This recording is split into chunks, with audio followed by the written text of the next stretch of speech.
Yes, Dr. Koontz, you're on the air. Nice to be with you. I have not heard your program before, but it looks like you have a wonderful program, and I'm very interested in our subject matter tonight. As I understand it, you're interested in free energy and UFOs and things along those lines, and I'd like to discuss those with you. Let me first mention my background. Since I want to talk about things that most people will say are controversial, I'd like to establish my background. So I'm a PhD experimental nuclear physicist. I earned my PhD at the University of Maryland in 1980. My bachelor's in 1975 with honors in physics. I then became a staff scientist at the Lawrence Berkeley Laboratory, where 9 Nobel Prizes have been won. I later became a professor of physics, and I started my own corporation, and so on. Now, I'm a conventionally trained PhD experimental nuclear physicist. I'm not some quack that's going to be talking about free energy. People try to discredit this subject matter. Okay, so now there are other PhDs, but not too many in this field. Tom Bearden, Dr. Tom Balone, who was fired from his job at the Patent Office, and later rehired because of this controversy.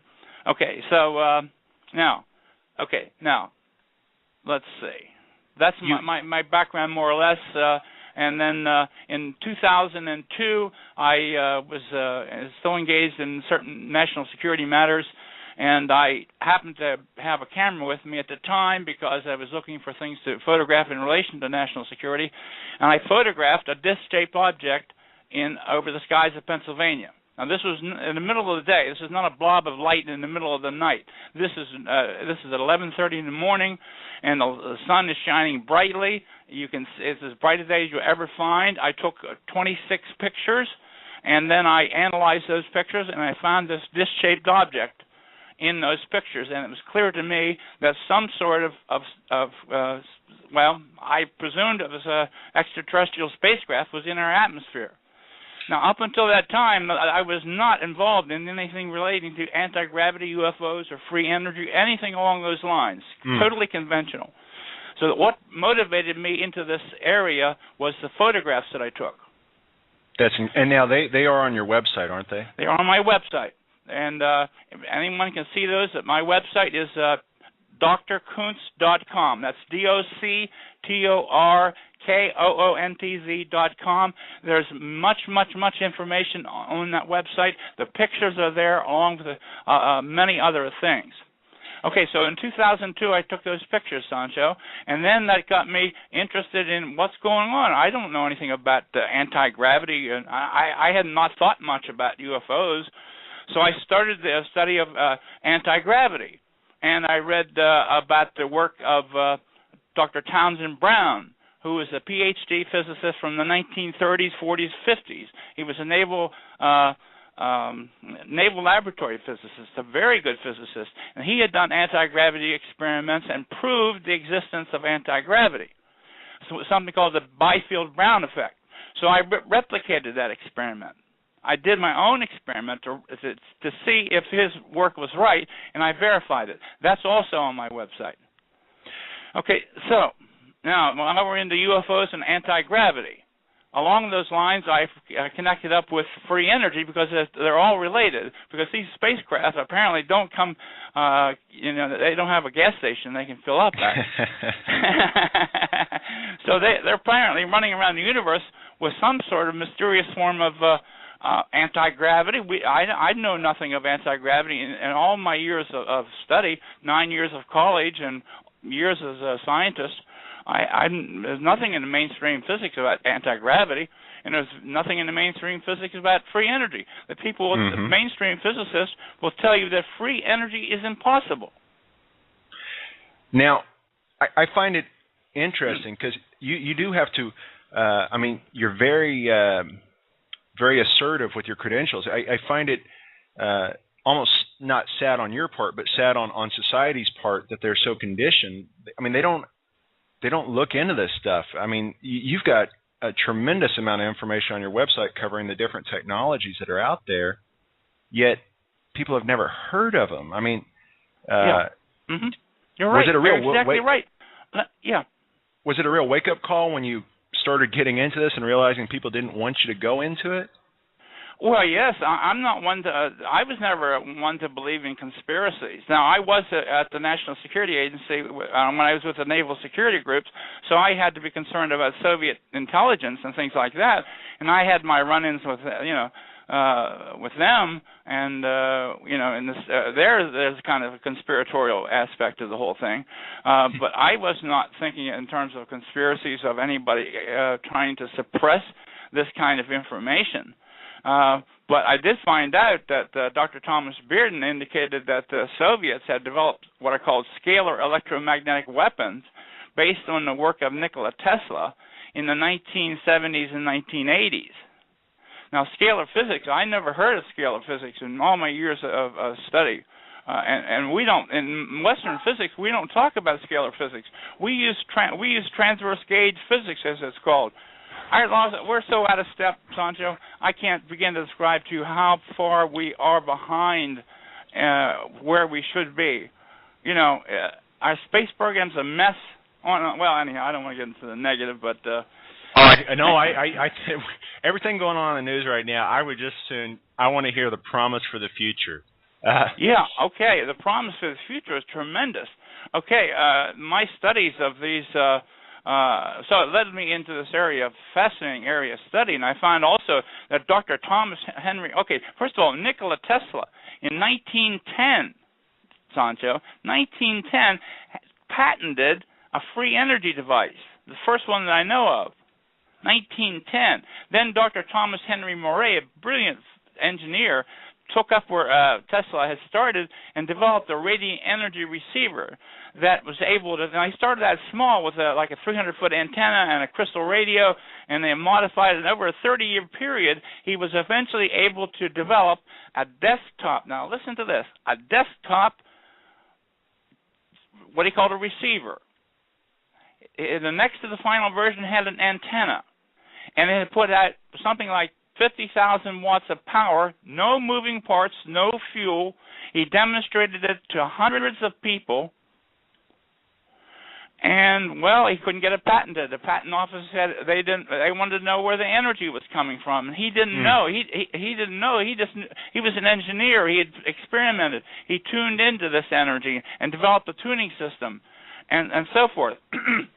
So, listen, imagine now, 50,000 watt tabletop generator that you could have in your home, let's say, power your whole house, no connection to the power grid at all.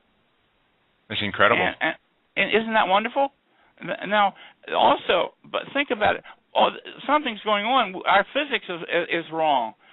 What kind of health benefits could we have with some kind of this energy is associated with this what's called free energy? I'm losing my voice. I need a drink here. Okay, that sounds good. Now, I want to ask you. I want to back up. I want to ask you about that UFO. I mean, where you stand today, that was in 2002. Do you believe that particular craft you saw was alien in origin, or do you think it was back-engineered U.S. technology? I believe in my heart of hearts that it was an extraterrestrial vehicle. I don't think that it was one of ours, but I've investigated this UFO business in association with my research, and to find out if it's what's really going on. So not just my experience, but if guys like Colonel Colonel Corso, who was involved in this UFO business for years. He came out with his book and described what was going on with back engineering of extraterrestrial spacecraft. There's no doubt about it. Robert Salas listen to this, Sancho. He was a nuclear launch officer. Now, if a nuclear launch officer tells me something, I was in the U.S. military intelligence, the Naval Security Group. If an Air Force nuclear launch officer tells me something, he has my attention. I'm not going to interrupt what he's going to say. We're talking about the guys that are sitting down there in those underground bunkers, 50 meters below the surface of the Earth, sitting on springs, chairs with springs, with two of them in there with their keys in their hands, connected to systems that are prepared to end the world, more or less.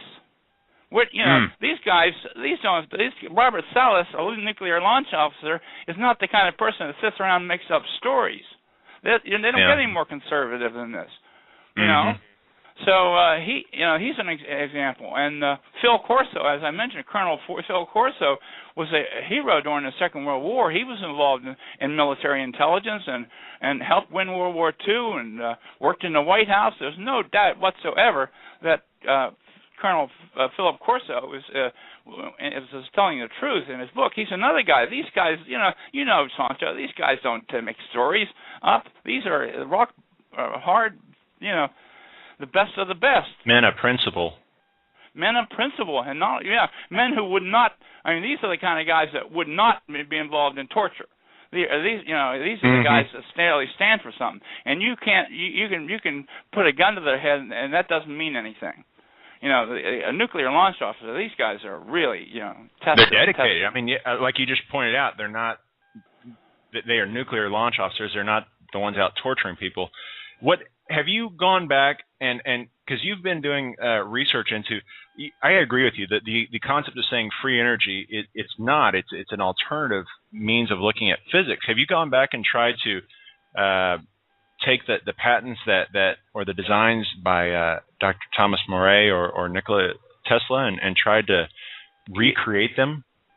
Okay, I studied Dr. More's designs for 3 years, hours and hours. I have on my website there are logbooks, hundreds and hundreds and hundreds of pages of calculation. I studied for three years. I have a pretty good understanding of how it works, but I'm not an engineer, and I've got a little bit of paralysis in my left hand. My eyes are going bad. I can't do the engineering that well, but I believe I understand the physics. Now, this man, he didn't come up with it. It took 30 years for Dr. More to develop his device. So I believe I understand the physics more or less, or pretty much. But then there's also, may I also mention that Stan Meyer's name. Now, Stan Meyer was an American inventor who developed his water car. He had a car that ran exclusively on water. Now, how it worked is that this is a zero-point system. It did not require he broke up hydrogen. I'm sorry. He broke up water into hydrogen and oxygen, then used the hydrogen to fuel the car. Now, here's what people don't understand. This was not electrolysis that he was using. He wasn't putting current through water, which is what people normally do to break up water.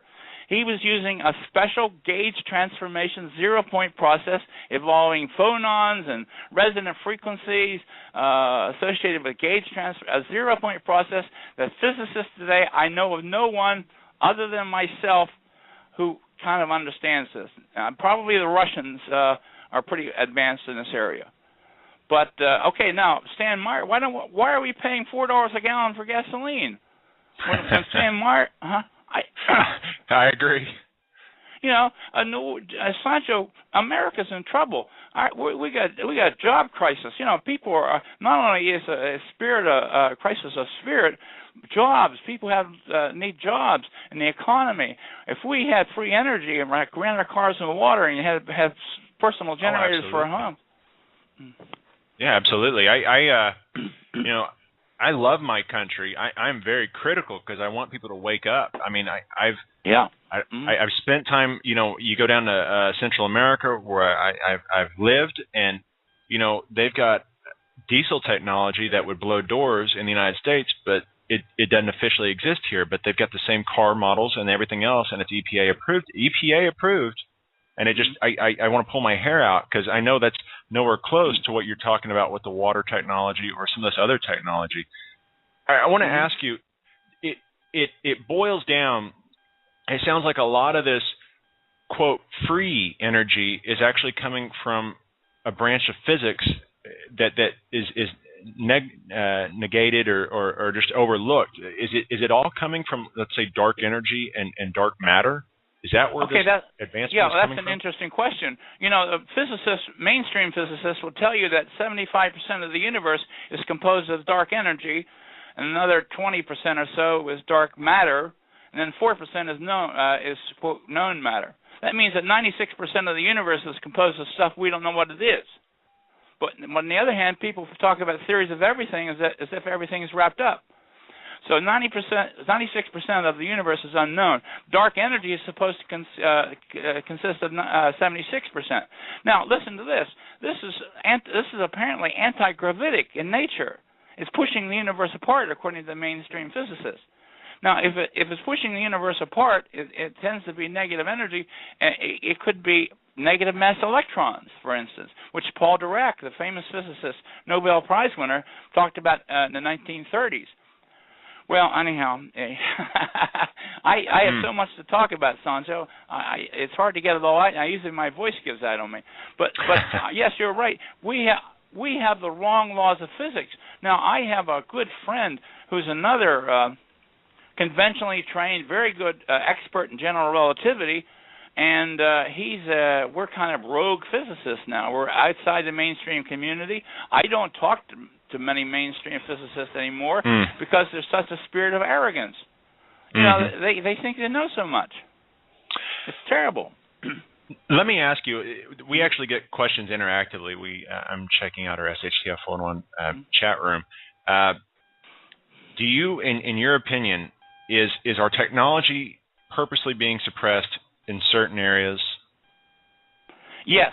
Unequivocally, I can say for certain, yes. Last year, and I can give you a link on this, I'll put it on my website, there's a member of the Federation of American Scientists who did a report on this, and more than 5,000 patents last year were classified by the U.S. government. That is patents that were not allowed to come to the people because the government stepped in and put a classification stamp on it, and you know, I guess what they do is they tell the people that if you talk, you're going to jail. 5,000 patents. Now, okay, you know, what kind of patents were these? And who oversees it? And what happens to it? And what's you know, does it sit on a table somewhere? Americans are pretty ingenious people, especially over the years. And if 5,000 patents are being classified a year, who's doing the classifying? Who's deciding? Are these the same guys that fired Dr. Vallone from the patent office because he talked about free energy? You know. And also, this business of UFOs. You know, where's this idea coming from that this is all nonsense? When guys like Phil Corso, Colonel Corso, and nuclear launch officers like Robert Salas, and even me, a nuclear physicist and former member of U.S. intelligence, when we talk about this, who has the right to say it's all nonsense and make jokes about it, space aliens and things like that? You know, this is actually a serious subject. I'll tell you why. Because you know, there's no indication on my part that we necessarily have to believe that these extraterrestrial visitors are friendly. You know, what is their purpose? You know, are they here to help us? If so, why? Okay, Dr. Roger Lear, who's a friend of mine, I work for him. I'm on his board of advisors for the corporation that's associated with investigation of alien implants. He's a conventionally trained medical doctor, a podiatrist, a surgeon who got interested in this subject and thought he was going to disprove the idea of people were being implanted. But he's removed a total of 15 or 16 implants from people. Now listen to this, please. People need to listen. These implants, these are pieces of iron typically that are maybe a millimeter long. They've been examined. They emit electromagnetic radiation. They have unusual magnetic properties.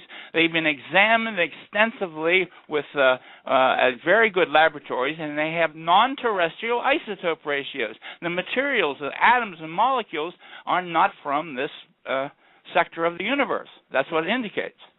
So now all that's on my website. This is a weight of evidence. These, you know, alien implants. Now, if someone puts an implant in my body, let's say, if someone did, I wouldn't say, okay, thank you.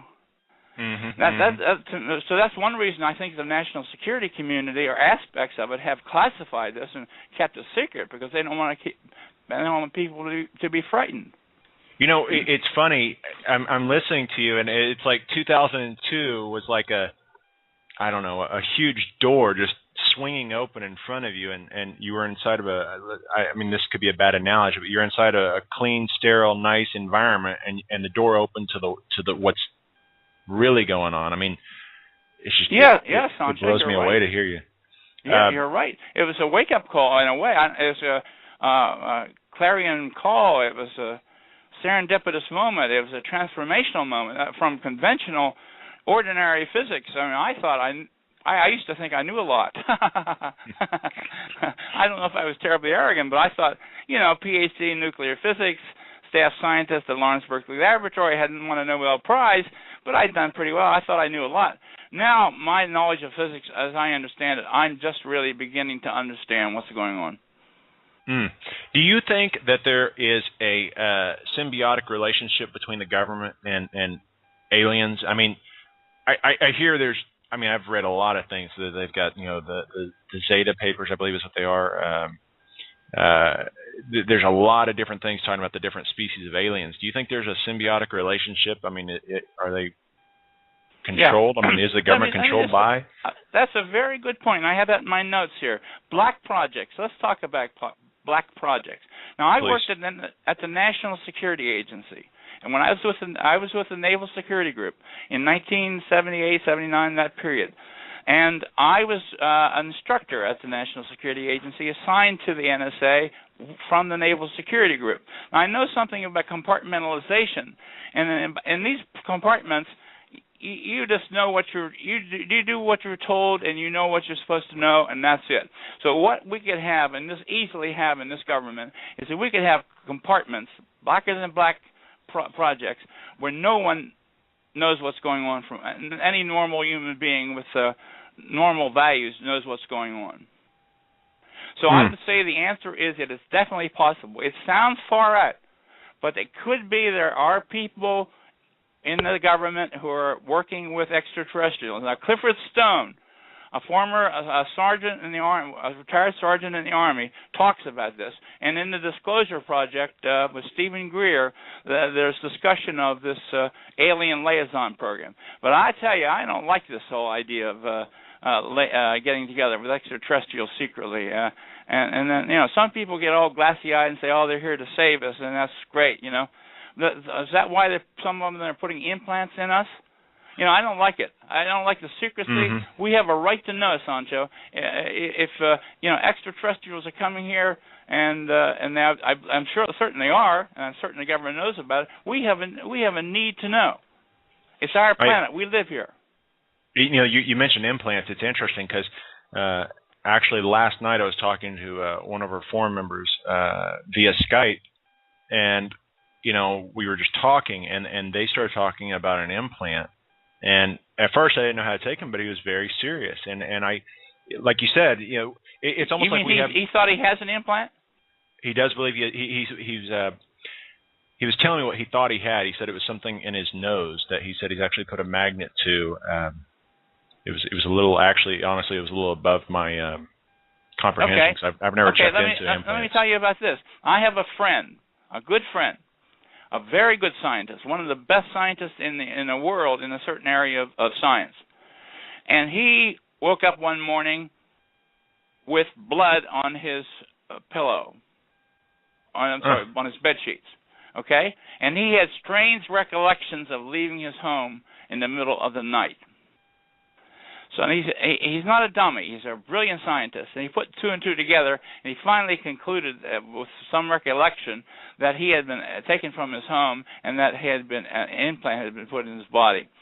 So eventually he contacted Dr. Roger Lear. Dr. Lear, eventually they removed it, but first they tested it for electromagnetic emissions, and then they carefully analyzed it afterwards, and they found that it had non-terrestrial isotope ratios and other properties that were not of this world. So there's a case of someone I know who had an implant that was tested scientifically. And also, I investigated another case. A man, he said I could use his name, but I'm not going to use it. I investigated him very carefully. I talked to his wife and listened to his and everything in the same story, except it's different in that he saw these actual flying saucers come, or call them flying saucers, come over his car and one thing and another. So it all checks out. It all checks out. It sounds to many people, it sounds far out, but that's because we're dumb, Sancho. We're not advanced. we think we're advanced. We think, okay, say the Big Bang. They talk about the Big Bang, but a friend of mine is a very good general relativity expert, and he has done calculations which indicate that the universe isn't expanding in the Big Bang, but that the redshift is due to gravitational redshift. So it looks like the universe is actually infinitely old and eternal and infinite in size. Now, an infinite universe, what are you going to have kicking around in that universe? You're going to have all kinds of advanced creatures. And some are good and some are bad. It's a different universe. It's a different world. Our science is not, I believe I'm a good scientist. I can say that our science is backward. Our mathematics is terrible. Most physicists use high school algebra, which came about from Hindu. It's actually Hindu algebra in a way. And we use a little bit of Nazi math in there too. But, we're not advanced. We think we are, but we're not. I'll tell you, we're at the bottom of the ladder in the realm of intelligent beings in this universe. We are just getting in the door. Dr. Koontz, I can tell you right now, I mean, you talk on such a broad range of topics. I want you back because, we're just not going to have enough time. But this is intriguing. It's beyond amazing to hear some of this. Now, regarding the free energy, I agree. I don't like that term. Regarding the call new it zero look, point energy. If you want, you can call it 0 point energy. Okay. It's from the vacuum. You could call it vacuum level. It's 0 point. It comes from the 0 point of the vacuum. Let me ask you. I don't want to really, go into Japan right now, but with what's going on there, there's talk about not only affecting, obviously, their economy, but affecting our economy. And as you mentioned, Americans need work right now. Do you see any kind of group coming out with the 0 point energy technology to give to us as far as to try and bring back the economy? I'll tell you something.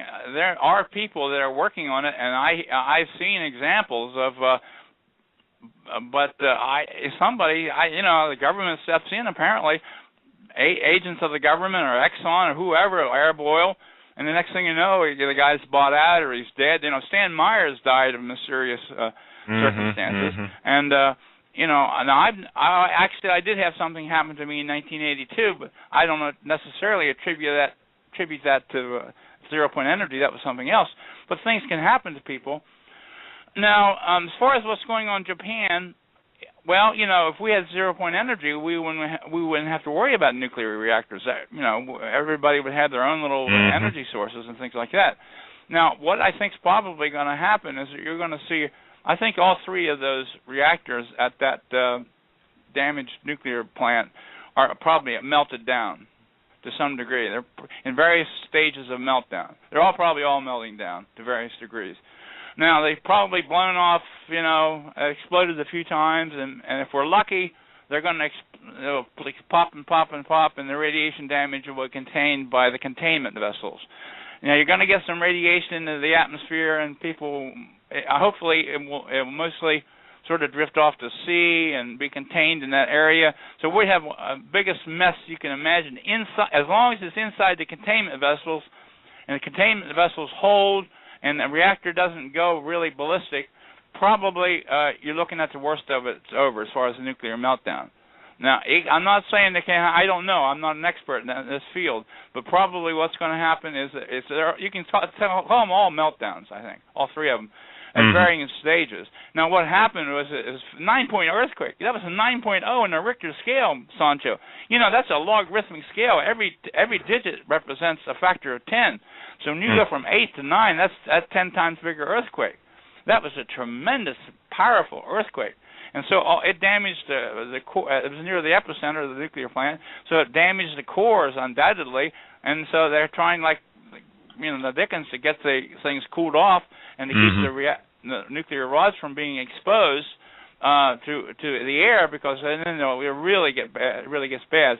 But possibly the thing will self deassemble in a slow popping of bomb explosions and things like that. Maybe hopefully if the explosions aren't bad enough, aren't really severe, then the containment vessel will hold it, and it'll vent relatively small amounts of radiation, and you're talking about contamination in an area in association with the reactor site. And then some of that might go off to sea, and you get in, but that's probably, I don't think it's going to be a national, terrestrial catastrophe. I don't think it's going to be as bad as Chernobyl. Wow. Well, okay. Let me qualify that. You know, Chernobyl was pretty bad, okay, and but they took a lot of steps. The Russians like to place, they took shortcuts. I think the Japanese containment vessels are better. I think it's going to be all right, but I can't say for certain. You know, I think it's going to be heavily contaminated. It's a terrible catastrophe. Thousands and thousands of people. It's going to be serious. But I don't think we're talking about, you know, extremely grave situation. I think we're talking about serious and you know, contamination that will be contained by the containment vessels. I'm hoping that's the case. Now, Richard Feynman was a physicist, a Nobel Prize winner, who insisted on on these containment vessels, and that's really, and the Japanese containment vessels are really sturdy. So I think it's going to be okay. Now the vents may have trouble, and it's going to leak a little. You see, pressure builds up. You have to release the pressure. So you release steam, radioactive steam, and that's got radioactivity. But a person can tolerate certain levels of radioactivity. And nuclear workers do it all the time. So I wouldn't worry too much about it. But that's my hope is that it's going to be fairly well contained. Let me ask you, I actually want to move off this topic, but one last question here. Worst case scenario, because it seems like it keeps getting worse. They keep saying it's fine, and it gets a little worse each time. How bad do you think it would be for the U.S. and Canada since the jet stream's coming this way? Well, okay, my guess is that it's not going to go ballistic. None of those sites are going to go ballistic. I think they're melting down slowly. So I think we're talking about a gradual meltdown in well-contained containment vessels. So I don't think we're talking about large amounts of radioactive contamination in our parts of the world. Now, don't forget, during the Cold War, we tested nuclear weapons in the atmosphere and at sea. So it's not as if we've never had nuclear radiation in the world before. So I wouldn't be overly concerned about it. Now, if I think, again, I'm not God. This is my best guess. So I think the containment vessels will hold. There'll be some leakage, some radioactive contamination. Listen, don't get me wrong. This is a heavily contaminated area right now. Those reactor sites are extremely hot. There are people who are going to die because of that. The nuclear workers in there who are working to keep that vessel, keep those system under control. Many of them are going to die. Okay, so please don't. This is grave, but I don't. My guess is that they're not going to blow off those containment vessels, and it's going to be largely contained. That's my hope and my guess. That's all we can ask for. I mean, that's the point of this show, is to get as much information from as many sources as we can get, and that's what I stress. I always stress to everyone: try and go out and research, ask as many people, knowledgeable people, and try and figure out for yourself. Now, what I want to ask you. Now, let me just say this. And speaking in terms of disasters, okay, this is in our minds right now. These meltdowns, because we have kind of a worst case scenario. But think about our economy. Think about the national debt. Some ways that's more threatening to me than what's going on with these reactors in Japan. I believe I understand the physics of that, but somewhat controlled. But this national economy, this idea that we can spend our way into prosperity, we can suppress ideas, also control. The Transportation Safety Agency, the way the Homeland Security, this heavy hand that's always there, and classifying patents. We could have free energy. There's nothing. We're holding ourselves back. It's funny you mentioned the TSA. I've got the. This is way off topic, but I just want to throw it out there. The TSA, they were holding back the reports on their scanners, but they just came out, and the reports show that they had several scanners that were emitting 10 times the amount of radiation, or the terahertz waves they're supposed to. And from what I understand, 10 times is enough to cook, say, your prostate And it's amazing that they just.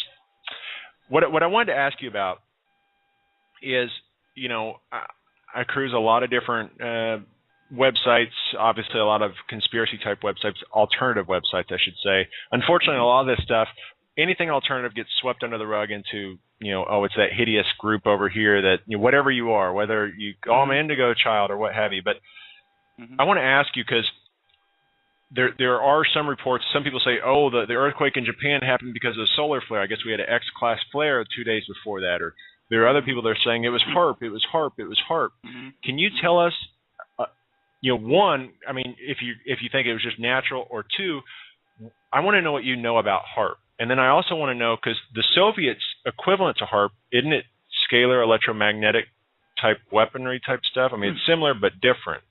Okay, so, now as far as HAARP goes, to tell you the truth, I'm not thoroughly investigated it. I know basically, or I have an idea that what they're doing is along the lines of scalar electromagnetic weaponry. Now, whether or not they're using it or exploring it for that purpose, I am not certain.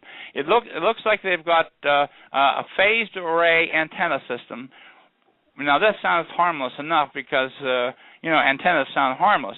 But we're talking about millions of volts and very high energy densities and things like that.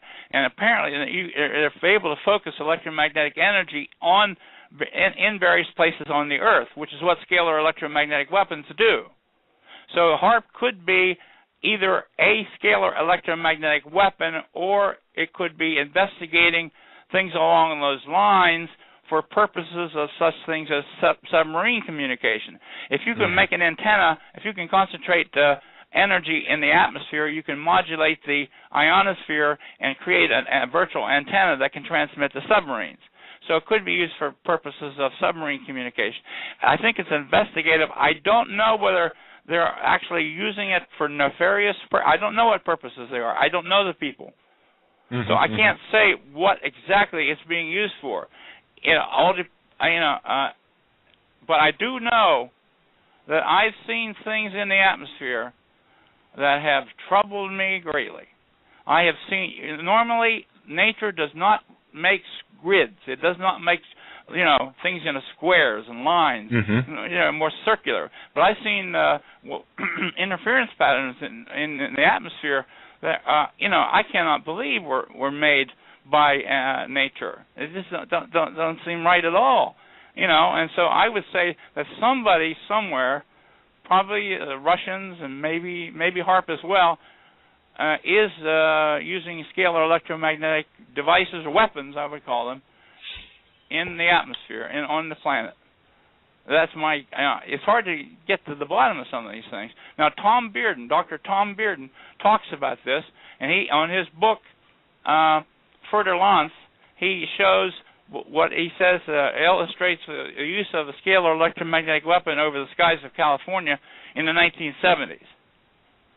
Now, there would be a man you want to talk to, Tom Bearden, Dr. Tom Bearden. Now, he's getting older. If you want to talk to him, I would do it soon. He's brilliant. I don't agree with him on everything. I think he's got some ideas that are wrong, but he really knows what he's talking about in many areas. And he's one of the leaders, or was a leader, in the area of scalar physics in this country. You know what I find intriguing about our conversation is you give me satisfaction in the fact that you are a nuclear physicist, and you just don't like you said, a lot of your colleagues, they don't even open their eyes to this stuff. I don't even understand how they can not even begin to investigate this stuff. It just blows me away. But the fact that you do, I mean, it does. It gives me a peace of mind. Well, I'm glad to hear that. It's very disturbing when I hear there's a certain physicist, I guess I won't mention his name, but he gets on the radio and he starts saying that this is true and that's true and free energy is impossible. And he said on Coast to Coast AM, he said that he gets, well, it was Michio Kaku. He said he gets calls every day from investors who want to know if they should investigate free energy and invest in free energy. And he says, no, it's impossible. So some guy spends 30 or 40 years or 20 years, his life savings, he loses his wife and his children and everything for his invention, and, next thing you know, he can't get any investors because Michio Kaku says it's impossible. So, this is an arrogance. We have a very American physicists, scientists. Now, there are many, many, many good people. Don't get me wrong. There are many, many, many, many good scientists. I knew many. But there's a certain cadre in the upper elite that are pretty arrogant. When he's talking about theories of everything, what in the world is a theory of everything? Please explain it to me, because I don't know. Well, these scientists, these physicists some of them come up with these theories of everything. Michio Kaku talks about his string theory as if it's the end of the line, but there's nothing that's ever come out of the string theory that I know of. It's how do you make a particle out of a string? How do you make a spherical particle? It violates topological step theory. You can't do it. But he goes on there and he makes it sound like this is all easy. Well, it isn't. And Brian Greene, these guys write books, and the next thing you know, they're on the radio and they say free energy is impossible and God does not exist and evolution is this way. And listen, I'll tell you something. Evolution, what is there to Darwin's theory? There's nothing to it. I don't object to naturalistic explanations, but it's just a few words, sentences on a piece of paper. There's no scientific evidence. It has nothing necessarily to do with genetic theories and scientific evidence for things along those lines. Well, I think he was a geologist, Dr. Michael Cremo. And Cremo, actually, and he was incredible. He said his entire point of what he does is he's doing nothing other. I mean, he does a lot of stuff, but he said the basic overall premise is to prove that Darwin's theory does not work, and he's done that time and time again. Well, I believe it. I don't. To me, it's a crack. Is nothing to it. What is blind forces? Okay, tell me, what is a blind force? Can you please explain to me? I'm a physicist. Tell me. I've never heard of these. What is a blind force? And while you're doing that, explain to me what is a random mutation. And since you're talking about random mutation, what is a non-random mutation? And then natural selection. How does that work? Things like that. No one questions these guys. They say it's true. The professor says, I was a professor once, and I remember once I was giving a little talk, and I said, I was talking about Heisenberg's uncertainty principle. And I concluded by saying, there's uncertainty in everything. And one of the students at the back of the class raised his hand and said, "Are you certain of that?"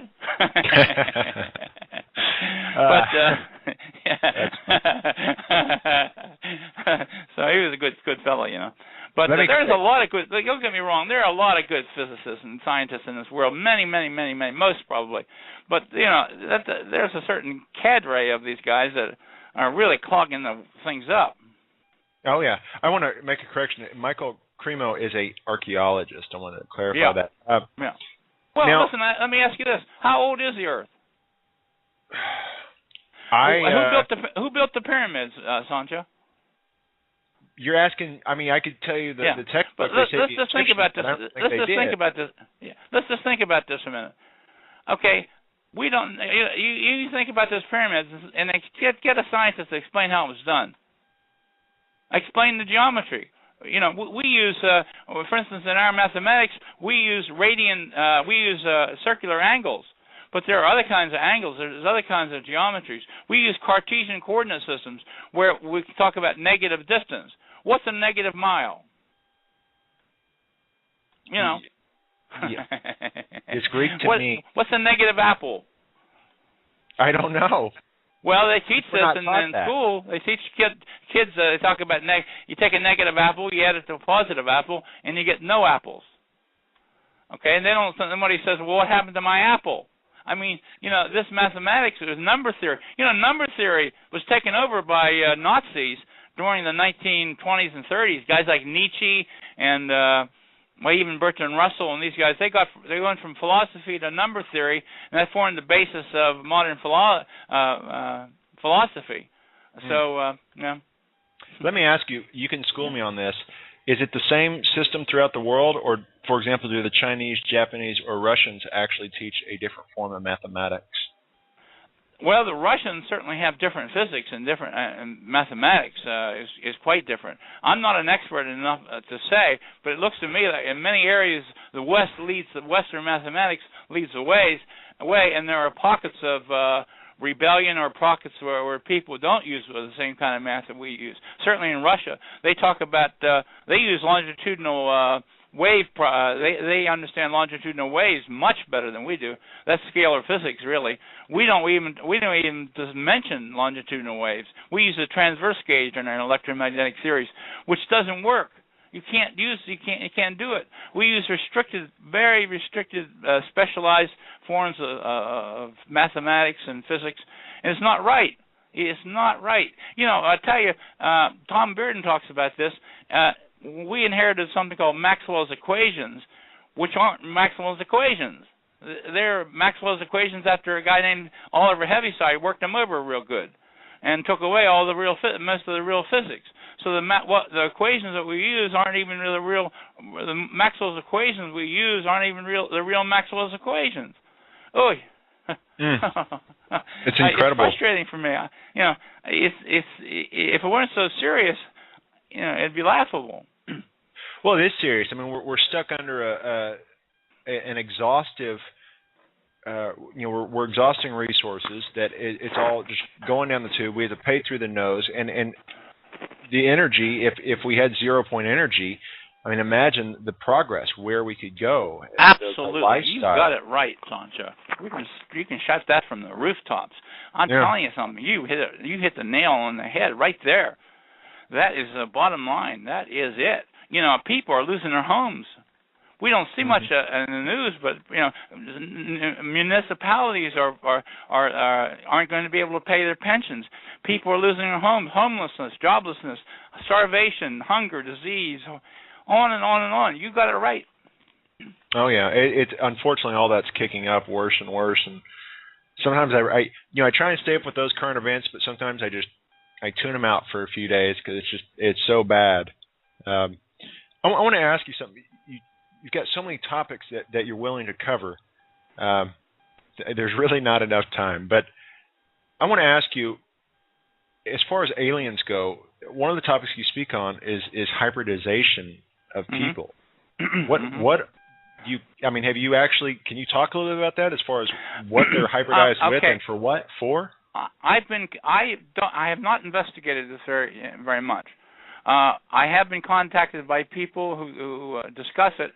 I think it's a possibility. I don't know.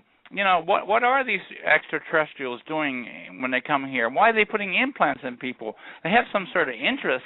You know, if someone came in your neighborhood with a car and you saw him there every day of the week for 5 years, you'd say, well, that guy has got something going. He's got an interest. He's coming out to check the babes, or it's a drug deal or something.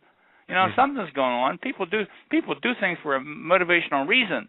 These extraterrestrials are coming here for some reason, and then why are they implanting people? Is that to help us?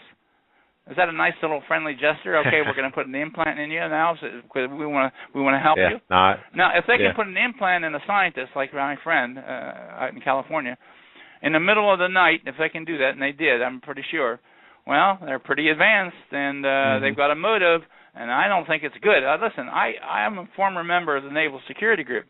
If someone tells me that they're beings from another who knows where that are putting implants in people, I'm going to be concerned about it.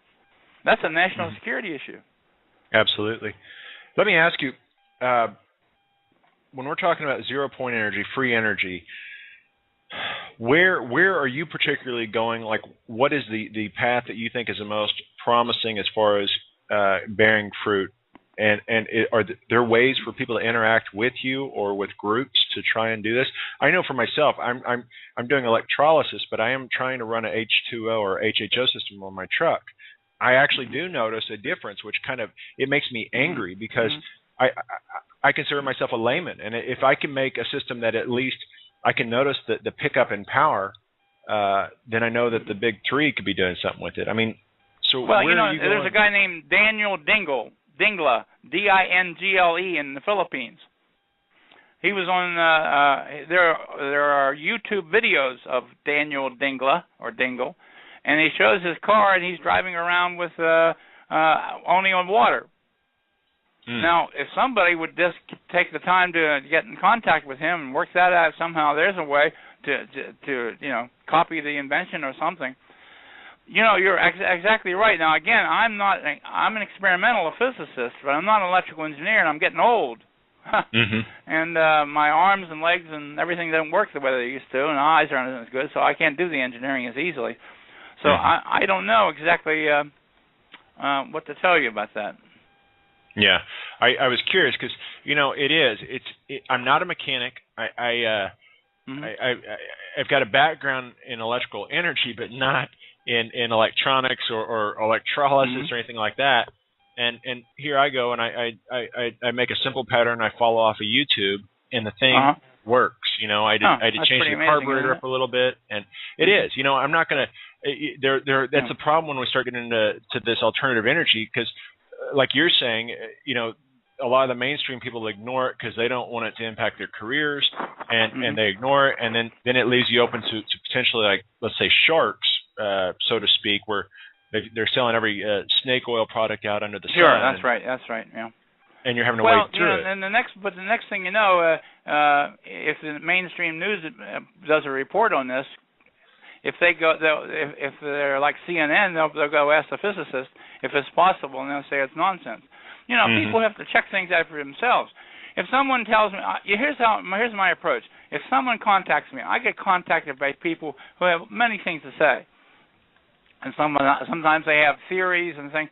I listen to what they say, and I try to encourage them, and just not be judgmental, just to be kind human being, and not say it can't work, it doesn't work, and encourage people in the right way. So I would encourage you to continue along those lines. Certainly, what you're doing with your interviews is helping. If you can get the word out, I'll tell you, if I could just talk to the right person, well, that's my feeling. If I could talk to the right person, things could happen. But it's difficult. It's difficult to get linked up, because the first thing you know, people think you're crazy if you're talking about free energy. Sure. And well, I say sure because I've experienced it with the system I set up. I tell people, because it's like, look, I'm a freaking layman, and I got something that I'm seeing positive results. Positive results come from someone that doesn't know what they're doing. Come on, but I get that same reaction. But don't forget, Dr. Thomas Murray, in the 1930s, 40s, and 50s, demonstrated before hundreds of people, members, Secretary of State of Utah, hundreds of people, that he had, and he submitted the patent for it. He had a device that put out 50,000 watts. This is in the 1930s, 40s, 50s. Mm-hmm. Okay? How long ago was that? 60, 70, 80, 90 years ago? And 50,000 watt tabletop generator, hundreds of people, what happened? Why don't we have free energy? Some person or some persons clogged the whole thing up. One person can do a lot of damage or do a lot of good. Let me ask you, if I got to tell you, my background is I used to be an electrician, and talking about making sure things wear out. The national electrical grid, not the national electrical grid, but most cities run their three-phase systems at 480 volts. Yet all three-phase motors for 480 volt systems are only rated at 460 volts. So right off the bat, they start wearing out. Yeah, that's a fact. Nikola Tesla is the one that gave us AC. Yeah. 360 cycle. And he's looked at. They treat him like a ostrich. They look at him. He's like the unknown scientist that you just don't really learn that much about. The man did so much for us. Okay, Sanjay, let me tell you something. When I went to college for 9 years, right, physics, good university, University of Maryland. Graduated with honors in physics, earned a PhD in experimental nuclear physics, and in all those 9 years, I don't remember Nikola Tesla's name being mentioned even once. Sad.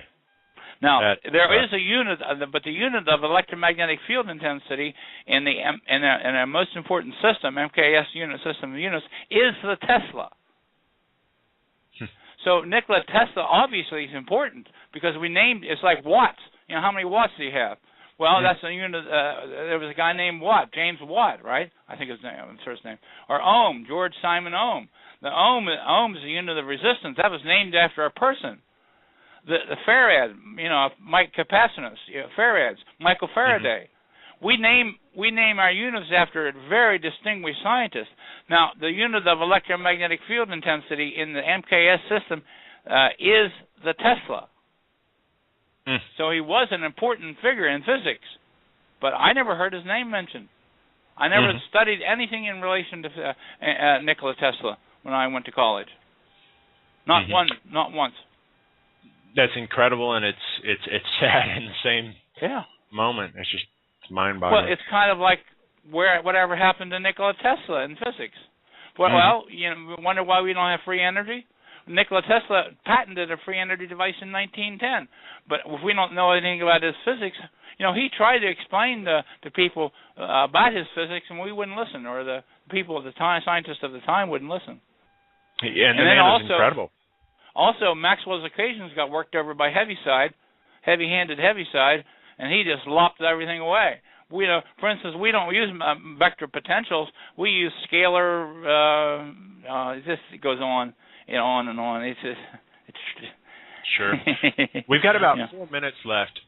Let me ask you, do you know of any good websites? I mean, this stuff's hard to find. Do you know of any good websites for starting a journey? I mean, your website, obviously, which I want to, if you'll plug that again, but do you know of any other sites that people can check out that are a good start into this stuff? Okay, actually, let me see. Don't show on your site. My website is drkoontz.com, DOCTORKOONTZ.com. Okay, now, there are links on my website, but not too many. Let's see now. Let me just look over here. Websites. Well, I have one here at 0 Point Energy. What is this? I don't visit it very much. ZPenergy.com. I don't really know. Oh, here's one over Unity, Free Energy Radio. There are websites, but I just don't. They're cluttered, and I don't know. Yeah, I don't you do visit have them. some links on there, huh? And they're also, they're sort of, sometimes they're not very serious. They're sort of chat rooms and things like that. Yeah. Listen, this is serious business for me. I don't want to just, I'm not fooling around. This is professional level, serious. But many of these, don't get me wrong, some of these people on Free Energy News and things like that, they're very serious, but I just don't get that much out of it. So I would suggest that you look around, you can visit my website, read what, people would read what I've written. That would help, I believe. I certainly would hope so. But anyhow, listen, it's been a great interview. I enjoyed talking with you, and I'm ready to do it again whenever you want. Good. You did just remind me. You do have an incredible. I mean, I was looking. We really are out of almost out of time, but you've got a guy that I didn't even realize existed. I'm trying to see if I can find it. The guy that had a home experiment, basically, that was on par with the Phoenix experiment, or the Phoenix. Or not. What am I saying? The Philadelphia experiment. Oh, John Hutchison. Goodness yeah. gracious. Please, how could I not mention John Hutchison? One of the greatest scientists I've ever known. Unbelievable. Oh, please. John Hutchison, anti-gravity, unbelievable. Just look what I've written.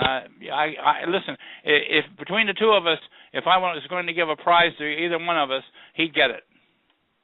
He has done more. I would give anything to do what he's done in his lifetime with his anti-gravity experiments. He turns bars of steel into mush, makes things invisible, on and on. It's all consistent with the laws of physics. Brilliant man. A good man, too. A very nice fellow. Good friend. 1910, Sancho, 1910, patented a free energy device, the first one that I know of. 1910. Then Dr. Thomas Henry Moray, a brilliant engineer, took up where Tesla had started and developed a radiant energy receiver that was able to. Now he started out small with like a 300-foot antenna and a crystal radio, and they modified it. And over a 30-year period, he was eventually able to develop a desktop. Now listen to this: a desktop,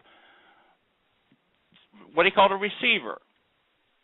The next to the final version had an antenna, and it had put out something like 50,000 watts of power, no moving parts, no fuel. He demonstrated it to hundreds of people, and well, he couldn't get it patented. The patent office said they wanted to know where the energy was coming from, and he didn't know. He didn't know. He was an engineer. He had experimented. He tuned into this energy and developed a tuning system, and so forth. Doctor, listen, imagine that 50,000 watt tabletop generator that you could have in your home, let's say, power your whole house, no connection to the power grid at all. It's incredible. And isn't that wonderful? Now, also, but think about it. Something's going on. Our physics is wrong. What kind of health benefits could we have with some kind of this energy is associated with this what's called free energy? I'm losing my voice. I need a drink here. Recall when you started getting into this and realizing people didn't want you to go into it?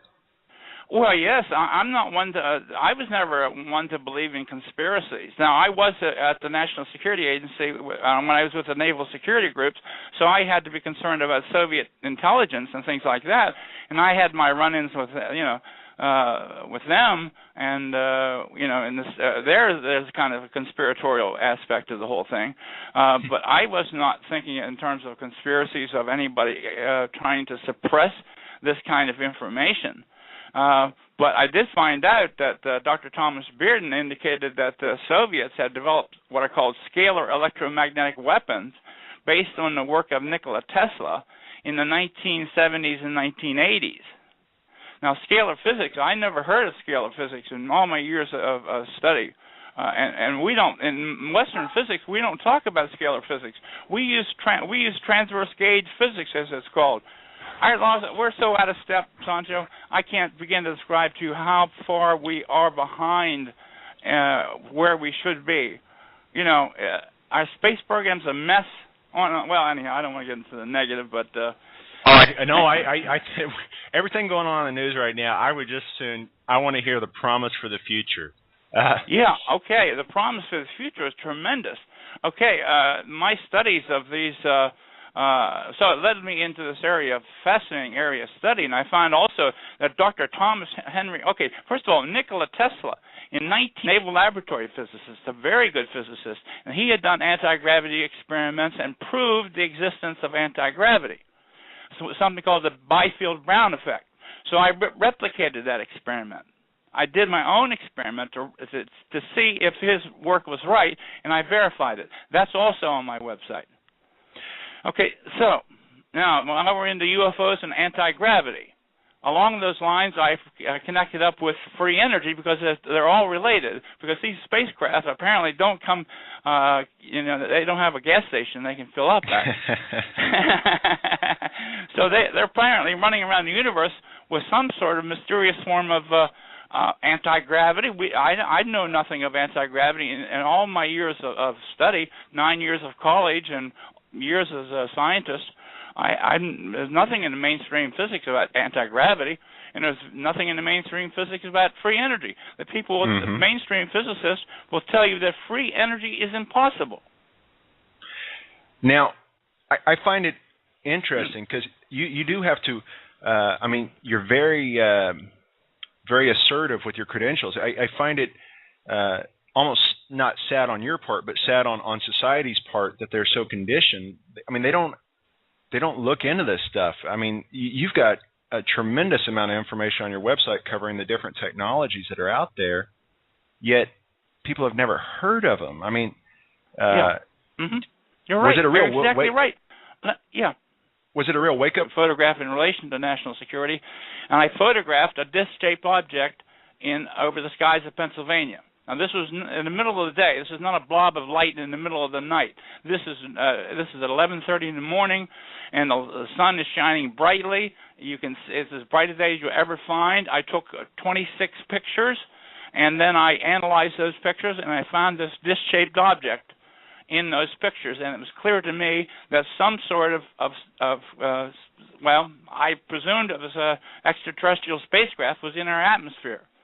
Now, up until that time, I was not involved in anything relating to anti-gravity, UFOs, or free energy, anything along those lines. Totally conventional. So what motivated me into this area was the photographs that I took. And now they are on your website, aren't they? They are on my website. And anyone can see those at my website is drkoontz.com. That's DOCTORKOONTZ.com. There's much information on that website. The pictures are there along with many other things. Okay, so in 2002, I took those pictures, Sancho, and then that got me interested in what's going on. I don't know anything about anti-gravity, and I had not thought much about UFOs, so I started the study of anti-gravity, and I read about the work of Dr. Townsend Brown, who was a PhD physicist from the 1930s, 40s, 50s. He was a naval... Yes, Dr. Koontz, you're on the air. Nice to be with you. I have not heard your program before, but it looks like you have a wonderful program, and I'm very interested in our subject matter tonight. As I understand that you're interested in free energy and UFOs and things along those lines, and I'd like to discuss those with you. Let me first mention my background. Since I want to talk about things that most people will say are controversial, I'd like to establish my background. So I'm a PhD experimental nuclear physicist. I earned my PhD at the University of Maryland in 1980. My bachelor's in 1975 with honors in physics. I then became a staff scientist at the Lawrence Berkeley Laboratory, where 9 Nobel Prizes have been won. I later became a professor of physics, and I started my own corporation, and so on. Now, I'm a conventionally trained PhD experimental nuclear physicist. I'm not some quack that's going to be talking about free energy. People try to discredit this subject matter. Okay, so now there are other PhDs, but not too many in this field. Tom Bearden, Dr. Tom Valone, who was fired from his job at the Patent Office, and later rehired because of this controversy. Okay, so now, let's see. That's my background more or less. And then in 2002, I was still engaged in certain national security matters, and I happened to have a camera with me at the time because I was looking for things to